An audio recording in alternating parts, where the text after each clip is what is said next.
Hi, I'm Coy Jandreau with The Real Rejects. I am sitting down with the Newton brothers, the composers of X-Men 97, as well as a bunch of other stuff you might love. I love both your backgrounds. I'm such a sucker for like people's Zoom setups post 2020 to like see into the homes of creatives.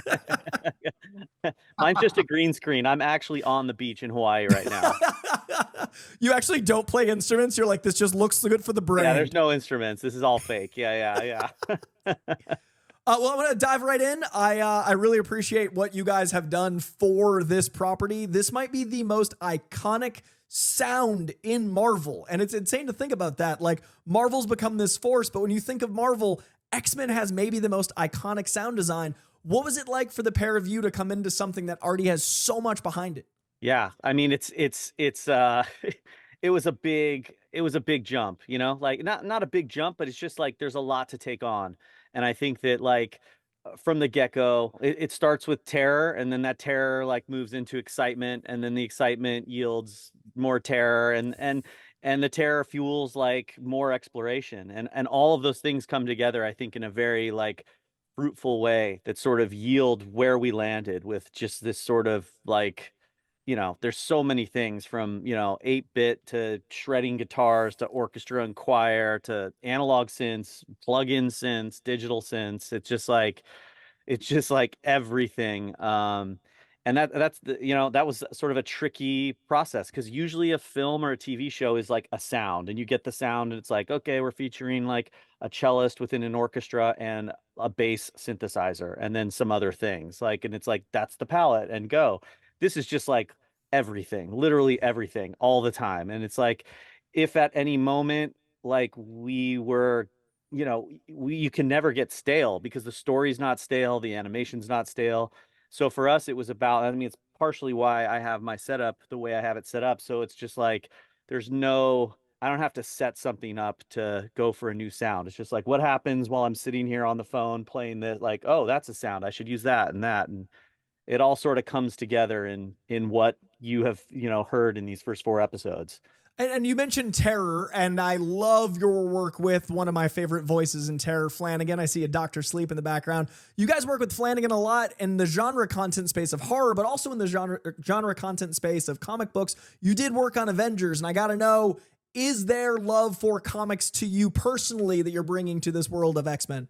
I mean, I got into comics from the actual original series. So I actually didn't get into. I didn't. Yeah, I started. So the original show got me into comics, which is funny because it's reverse for Andy. And I just, because I wanted to know more, I was starting to dive deep because the show ended, and I was like, well, now what? And then I started to just get more into these characters, and then I just started to fall in love with that, and it led to more characters like Daredevil and all these other kind of MCU characters, and that's kind of how it started for us, or at least for me. And Andy, when did you get into comics? What was that? Yeah, mine was the very first comic I was into was ElfQuest, and then I got into the first episode of X Factor before X-Men. Episode 1 of X Factor came out, and I was like, "This is amazing!" But there was a lot of backstory that I didn't know or understand, but it was just in for like the X Factor story. And then I started exploring X-Men, and then it was just like a whole world. And then from there, when the show came out, it was like, awesome, I don't have to read anymore. Let's watch the TV series. Like, so that was sort of my progression into it. I love the Ouroboros of the X-Men animated series leading to Infinity War, leading to X-Men again for one of you, and for the other, the X Factor being the thing that they made to have the original fans feel like they got the team and then go into X-Men. You both have different circles of comic, and that's the magic of comics. Speaking of circles and that progression, the soundtrack to this has this amazing crescendo, but there's also this kind of loop to it. And I've always heard the different instruments kind of building in my head as different X-Men teaming up. To me, it's this sound represents an X-Men, this one, and then it comes to that crescendo, and the visual looks like that as well. Are there certain sounds that you cue for a certain X-Men? Do you have like a favorite X-Men that sounds like blank to you?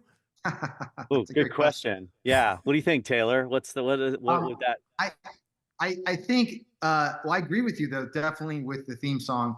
I think that is the sort of like the team coming together, whoever is the team, whoever's around, because the things are always changing, things are always happening. So it's more of like the icon. It's the theme of the X-Men coming to fight or to win, or, you know, for humanity or whatever it may be.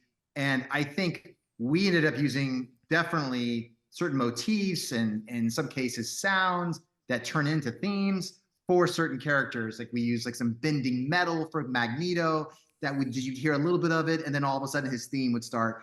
And so we did some things, but not so much from the point of the theme song into the show. Yeah, but it's a great idea though.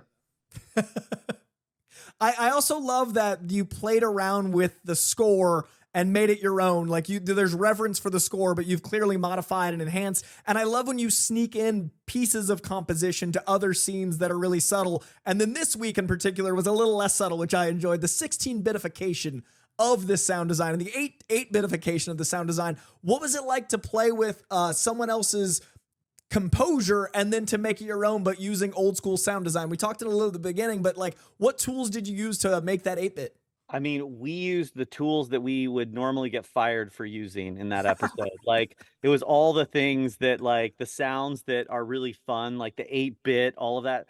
Like, to be able to use those things and like play the main title with it was almost like hilarious. I remember the first time we were working on like the little bit where the main theme plays like, you know, and it plays real fast and kind of like, it was like, oh wow, that feels really fun, but are is this wrong? Like, you know, and then everyone's reaction when we played it for everyone was just, everyone was really pumped on it, because it takes you back. Like, you know, we deep dove sort of back into the games that we used to play, and it's like, oh, those games are as if you've just slammed a Red Bull and a Celsius, and you're just like, the music is just very like, it's that music is really well written for those video games back in the day, but it's also like it's like on speed, you know, everything's moving real quick. So for this episode, it was like, let's cram a lot of writing and 8-bit interesting sounds into this whole score and use a lot of weird sounds and bebops and boobops that we can usually not use. So it was a lot of fun.